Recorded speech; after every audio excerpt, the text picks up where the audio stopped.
Science is everything. Science is how society accomplishes being a society. Science is how everything gets done. It's how we move forward. It's how all our products get built and made better. We wouldn't be anywhere if we didn't have scientists constantly asking, how does this work?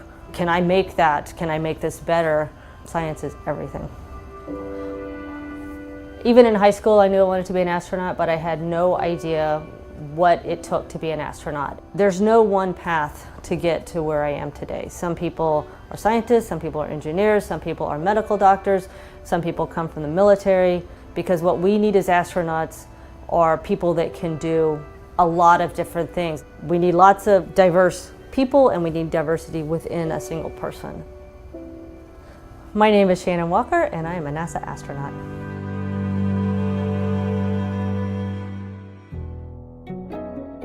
I was actually born and raised in Houston.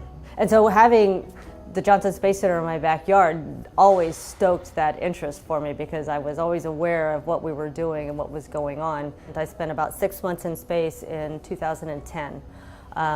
My ride to and from the space station was on the Soyuz spacecraft, and I was actually trained as the co-pilot on there. So I spent a lot of time in Russia training and understanding, learning how to fly that spacecraft.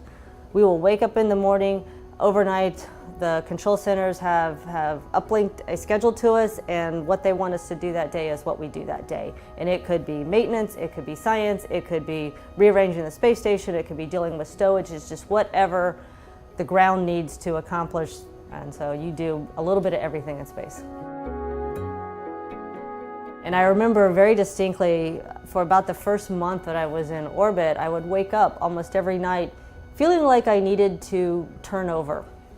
But that doesn't do any good in space. And so you just sort of shuffle around a bit and go back to sleep. You know, we live on the space station, and it's kind of a working laboratory. We've got a bunch of laboratories where we go to work, and we've got places we sleep, and we've got places we eat, and we've got places we exercise. And so you just have a life that happens to be in space, and when you're in space, you don't feel the effects of gravity, so you get to float around all the time. Living in space is easy. Coming back, it's pretty hard. You have lots of aches and pains because you haven't walked around for a long time. I mean, you float in space, and so we do a lot of exercises that keep us healthy, but you haven't sat down for a long time. So it gets uncomfortable to sit down for long periods of time because your body's not used to it. Since being an astronaut, I think I've gotten a little more outgoing, because I need to spread the word on what NASA does. It's really neat to see all over the world there's people with the same passions that you have, and we're all working for a common goal. So it's not just NASA, it's the whole world. And so learning the language is hugely important, because you can't really understand people and culture unless you can understand their language.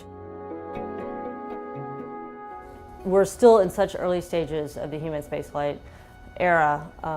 We're starting off relatively slowly, but I think as time passes, we will just get more and more people and countries into space, and I think ultimately we will be truly a spacefaring world. We will be going to other planets and establishing bases and other places to live. I think that is where we're going to end up.